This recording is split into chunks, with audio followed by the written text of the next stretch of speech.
Hello everyone. Today we are going to start the most important topic is reflection of light. तो चलिए शुरू करते हैं.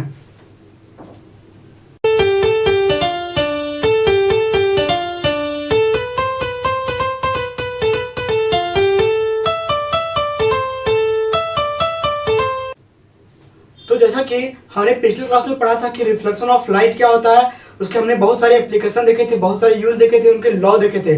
लेकिन हमें यहाँ पे पढ़ना है रिफ्लेक्शन ऑफ लाइट. तो जो रिफ्लेक्शन ऑफ लाइट है और जो रिफ्रैक्शन ऑफ लाइट है एक दूसरे से बहुत ज्यादा डिफरेंट है. बहुत ज्यादा क्या डिफरेंट है. तो अगर हम बात करते हैं कि रिफ्लेक्शन ऑफ लाइट की कि आखिर ये रिफ्लेक्शन ऑफ लाइट हमारे लिए कितना यूजफुल है, हमारे डेली लाइफ में कितना यूजफुल है, तो वो जानेंगे. आखिर हमें इसे पढ़ना क्यों जरूरी है. Why we need to understand the concept of reflection of light and what is the meaning of reflection of light. तो देखिए हमारी डेली लाइफ में जो रिफ्लेक्शन ऑफ लाइट का बहुत ही ज्यादा यूज है. जैसे हम एग्जांपल बात करते हैं, जो ये ग्लास जो लगाए हैं, ये जो ग्लास है वो वर्क करती है किस पे, रिफ्लेक्शन ऑफ लाइट पे. वो मैं बताऊंगा कि कैसे वर्क करती है. जैसे आप हमको यहाँ पर देख पा रहे हैं, तो आप वहाँ पे जो कैमरा लगा हुआ है उसके माध्यम से आप देख पा रहे हैं. जैसे हम उस कैमरे को अगर लेके आते हैं सामने, तो देखिए इस कैमरे पे ध्यान से देखिएगा कि इस कैमरे पे एक ग्लास लगा हुआ है. तो जो ग्लास है एक तरह का क्या, वो लेंस है. तो जो लेंस से बना हुआ है वो भी जो लेंस है वो वर्क करती है किस पे, रिफ्लेक्शन ऑफ लाइट पे. ऐसा बहुत सारे एग्जांपल है. जैसे मान लीजिए कि और भी एग्जांपल अगर आप देखिएगा, तो जैसे मान लीजिए कि अगर कोई वॉच ग्लास में अगर वाटर में डिजोल्व करके रखे हुए हैं, तो डिजोल्व करके रखे हुए हैं, तो जब उसमें पेंसिल को अगर रखेगा तो पेंसिल क्या हुआ, बेंड करता हुआ नजर आएगा, है ना. और भी बहुत सारे एग्जांपल हम देखेंगे इसके एप्लीकेशन क्या क्या होते हैं. तो हम सबसे पहले जानेंगे कि रिफ्लेक्शन ऑफ लाइट आखिर होता क्या है. रिफ्लेक्शन ऑफ लाइट होता क्या है. तो रिफ्लेक्शन ऑफ लाइट जानने से पहले हमको दो सेंटेंस को जानना पड़ेगा कि आखिर ये दो सेंटेंस क्या होते हैं. जैसे सबसे पहले हम बात करते हैं यहाँ पर ट्रांसपेरेंट सब्सटेंस की. Transparent substance and second opaque substance. तो ट्रांसपेरेंट सब्सटेंस, जैसे मान लीजिए कि हम कोई ग्लास ले रहे हैं और ऑपेक सब्सटेंस जैसे मान लीजिए हम इसमें ले रहे हैं आयरन रोड. तो जो ग्लास है अगर उसमें जो लाइट पास करेगी, लाइट पास करवाएंगे अगर ग्लास से, तो लाइट क्या होगी, वहां से पास कर जाएगी, इंटर कर जाएगी. लेकिन अगर बात करते हैं वही ग्लास रॉड की, तो ग्लास रॉड से लाइट इंटर नहीं करेगी. तो हम एक को बोलते हैं ट्रांसपेरेंट मीडियम और एक को ट्रांसपेरेंट मीडियम बोलते हैं और एक को क्या, ओपेक मीडियम. तो यहाँ पर जो लाइट ट्रेवल कर जा रही है, लाइट जो इंटर कर जा रही है ट्रांसपेरेंट मीडियम में, तो उसका नेचर क्या होगा कि lights always travels in lights always travels in straight line. वो जो लाइट है वो हमेशा किस में ट्रेवल करती है, हमेशा स्ट्रेट पाथ पे. तो देखिए हम रिफ्लेक्शन को समझते हैं कैसे, कि आखिर ये रिफ्लेक्शन कैसे क्या होता है.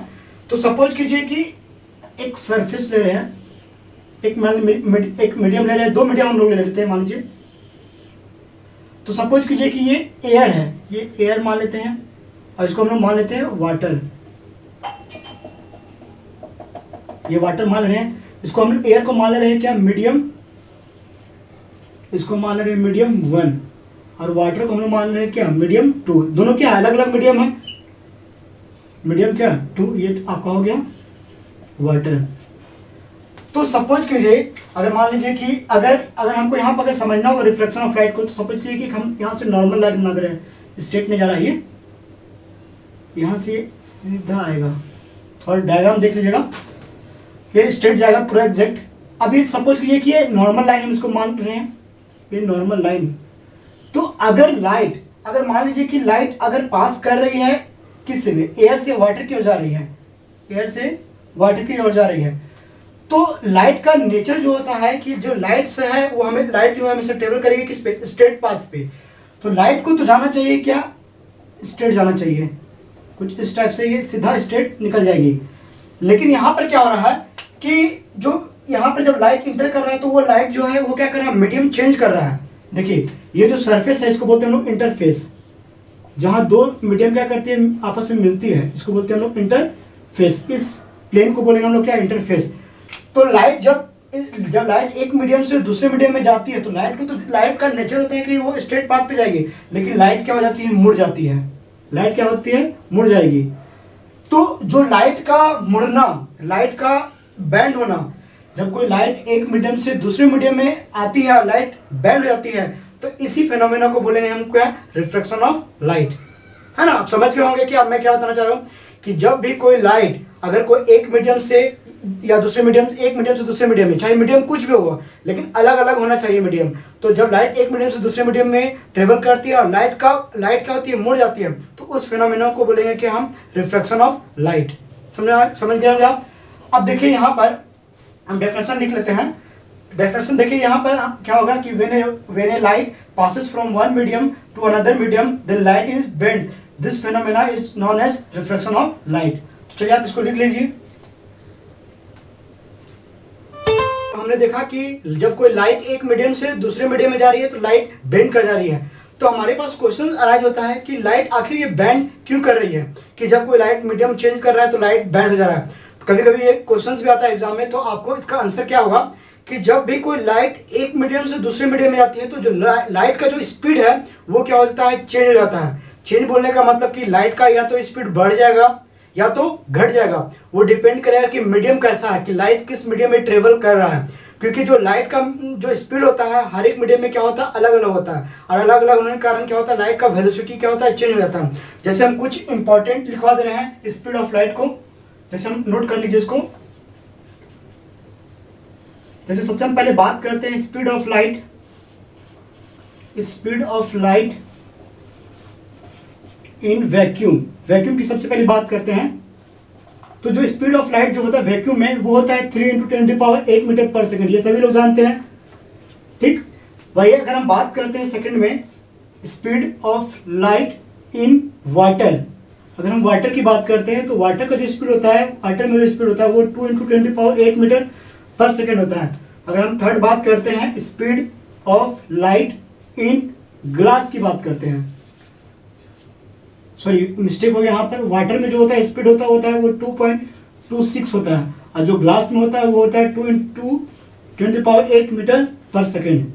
अब देखिए यहाँ पर क्या हो रहा है कि मीडियम चेंज होने के कारण क्या हो रहा है, लाइट का स्पीड क्या हो रहा है, चेंज हो जा रहा है। सबसे ज्यादा जो स्पीड है वो क्या 3 × 10⁸ मीटर पर सेकेंड है, फिर चेंज हुआ 2.26 × 10⁸ मीटर पर सेकेंड, ग्लास में 2 × 10⁸ मीटर पर सेकेंड। तो लाइट क्या हो रहा है, चेंज हो रहा है। तो याद रखिएगा कि लाइट एक मीडियम से दूसरे मीडियम में जाने के बाद बेंड इसलिए हो जाती है क्योंकि जो लाइट का जो वेलोसिटी होता है वो क्या होता है, चेंज कर जाता है। या इसका आंसर ये भी होगा कि लाइट का एक मीडियम से दूसरे मीडियम में जाना, अब लाइट का बेंड जाना क्यों होता है, क्योंकि उसका जो रिफ्रैक्टिव इंडेक्स है वो चेंज हो जाता है। अभी रिफ्रैक्टिव इंडेक्स क्या होता है वो मैं आगे पढ़ाऊंगा आपको इस चैप्टर के अंदर। तो सबसे पहले हमको इसके बाद हमको जानना है क्या कि लॉज ऑफ रिफ्लेक्शन क्या होता है। लॉज ऑफ, क्योंकि हमने पढ़ा है कि लॉज ऑफ रिफ्लेक्शन, अब हमको पढ़ना है कि लॉज ऑफ रिफ्लेक्शन, है ना। तो आप इसको नोट डाउन कर लीजिए, उसके बाद मैं बता रहा हूं। अब देखिए हमको पढ़ना है laws of reflection, laws of reflection not reflection. तो देखिए यहाँ पर एक फिगर बना हुआ है जो मैंने फर्स्ट टाइम बनाया था। देखिए इस फिगर में वही है, सपोज कीजिए कि ये वाटर है, ये मीडियम है एक, इसको हम मान लेते हैं ये मीडियम एयर, ये एयर हो गया, ये वाटर हो गया, ठीक। अब देखिए एक चीज और हम आपको बताना भूल गए थे पहली बार कि शुरू में ये जो लाइट इंसिडेंट कर रहा है, जो लाइट एंटर कर रहा है मीडियम में, तो इस रे को बोलते हैं हम लोग है इंसिडेंट रे। क्या बोलते हैं इसको, इंसिडेंट रे। जो लाइन है इसको हम लोग बोलेंगे इंसिडेंट रे, और जो लाइट रिफ्लेक्ट कर रहा है, उसको बोलेंगे हम लोग क्या, रिफ्रैक्टेड रे, रिफ्रैक्टेड रे। और जो नॉर्मल के साथ जितना एंगल बना रहा है, सपोज कीजिए कि आई एंगल बना रहा है, तो इसको हम लोग बोलेंगे क्या, एंगल ऑफ इंसिडेंस। और ये जो एंगल बना रहा है नॉर्मल के साथ, इसको बोलेंगे क्या, angle of reflection not reflection. देखिए अब हमको इसमें जानना है कि लॉज ऑफ रिफ्लेक्शन आखिर होता क्या है। तो जो पहला लॉ था वो लॉ था क्या था, बता दे रहे हैं। इससे पहला लॉ बताया गया था कि जो नॉर्मल लाइन है और जो इंसिडेंट रे है और जो रिफ्लेक्टेड रे है, वो जो तीनों है वो लाई करेगा क्या, सेम प्लेन पे। तो हम इसको लिख लेंगे कि द इंसिडेंट रे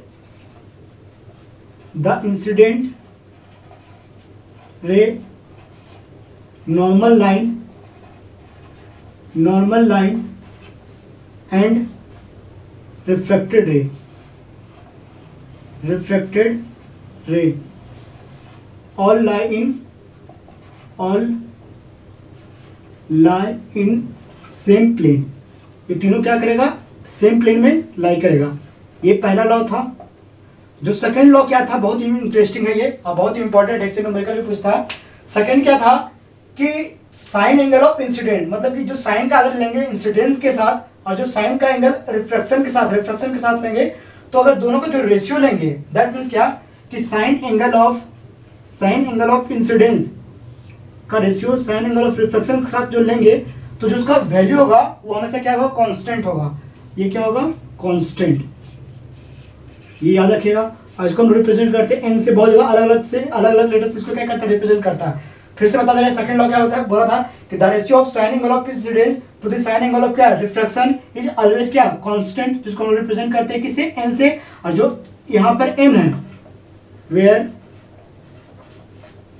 एन, इसको हम बोलते हैं क्या, रिफ्रैक्टिव इंडेक्स है ना। और इस लॉ को क्या बोलते हैं, इस लॉ ये जो लॉ है वो कौन दिए थे, स्नेल्स, एक साइंटिस्ट थे स्नेल्स लॉ, इसलिए हम इसको नाम से जानते हैं क्या, स्नेल्स लॉ के नाम से भी जानते हैं इसको, स्नेल्स लॉ के नाम से भी जानते हैं ना। तो अगर आपसे कोई पूछता है, एग्जाम में भी आ जाता है कि रिफ्रैक्टिव इंडेक्स क्या होता है, तो आपको बताना पड़ेगा the sine angle of incidence to the sine angle of reflection is known as क्या, रिफ्रैक्टिव इंडेक्स, या उसको हम बोलेंगे क्या, कांस्टेंट है। अब देखिए कभी कभी क्या होता है, पूछता है कि रिफ्रैक्टिव इंडेक्स का एसआई यूनिट क्या होता है। तो रिफ्रैक्टिव इंडेक्स का अगर मान लीजिए साइन एंगल का कुछ वैल्यू लेते हैं, नंबर पे ही आएगा, अगर साइन 30 लेते हैं, साइन 45, तो दोनों वैल्यू क्या है, कांस्टेंट है, तो इसका कोई भी क्या होता है, ऐसा यूनिट नहीं होता है, ये क्या होता है, प्योरलेस होता है। तो ये याद रखिएगा, कभी कभी एग्जाम में एक नंबर में आता है रिफ्रैक्टिव इंडेक्स का लिखने के लिए इसका ऐसा यूनिट क्या होता है ना। फिर से बता दे रहे हैं क्या क्या है। सबसे पहला लॉ था the incident ray, normal line and reflected रे, और लाइन क्या, सेम प्लेन। सेकंड बताया था कि the sine angle of incident to the sine angle of reflection is always constant which is known as refractive index, और इसको जानते हैं क्या, स्नेल्स लॉ के नाम से जानते हैं, है ना। तो ये आप लिख लीजिए।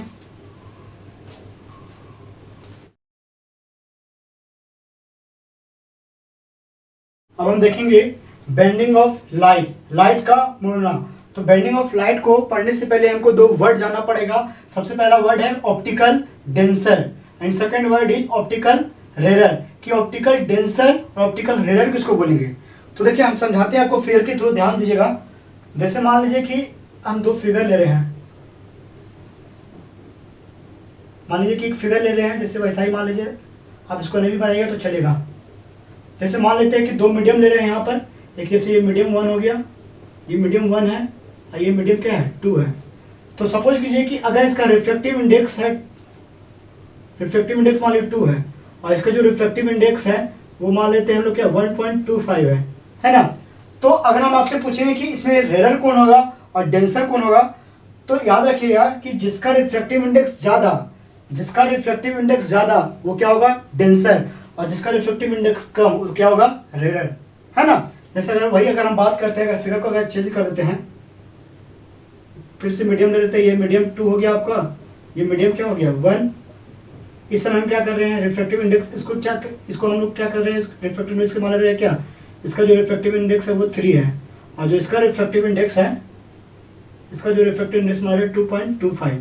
तो इस केस में अगर आपसे पूछेंगे कि बताइए कि रेरर कौन होगा, डेंसर कौन होगा, तो इस केस में देखिए रिफ्रैक्टिव इंडेक्स किसमें ज्यादा है, इस मीडियम में ज्यादा है, तो क्योंकि 3 है, इसमें कितना 2.25 है, तो इस मीडियम में रिफ्रैक्टिव इंडेक्स ज्यादा है, तो ये क्या होगा आपका ऑप्टिकल, क्या होगा ये ऑप्टिकल, ये डेंसर होगा, ये क्या होगा ऑप्टिकल रेरर होगा। याद रखिएगा, फिर से बता रहे हैं कि जिसका रिफ्रैक्टिव इंडेक्स ज्यादा वो डेंसर होगा, और जिसका रिफ्रैक्टिव इंडेक्स कम वो क्या होगा, रेरर। अब देखिए इसको और भी ऐसे भी समझ सकते हैं, एक मतलब हम ऐसे समझते हैं वैसे, इसलिए हम सोचे आपको बता दें ये चीज। जैसे मान लीजिए कि अगर हम वाटर की बात करते हैं और एयर की बात करते हैं, तो अगर आप वाटर में चलाइए, वाटर में हाथ चलाइए और एयर में चलाइए, तो किसमें आपको फोर्स ज्यादा लगेगा, वाटर में ऑब्वियसली ज्यादा फोर्स लगेगा, क्योंकि एयर में हम आसानी से हाथ चला सकते हैं। तो जिसमें ज्यादा फोर्स लग रहा है तो वो क्या हो गया, डेंसर, और जिसमें कम फोर्स लग रहा है वो क्या हो गया, रेरर। जैसे हम ग्लास की बात करते हैं वाटर की, तो ग्लास उस समय क्या हो, ग्लास को हमको क्या करें, क्योंकि सॉलिड है तो उसमें ज्यादा फोर्स लगाना पड़ेगा, वाटर में तो उससे इजिली हो जाएगा। तो जो वाटर हो जाएगा वो आपका क्या हो जाएगा, रेरर, और जो ग्लास हो जाएगा वो क्या होगा, डेंसर। ऐसे भी आप समझ सकते हैं। तो देखिए इसको हम मिटा दे रहे हैं।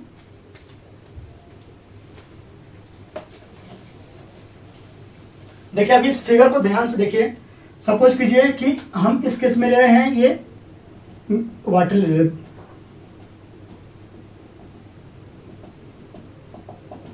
इसमें भी क्या कर रहे हैं, वाटर से फिल कर दे रहे हैं।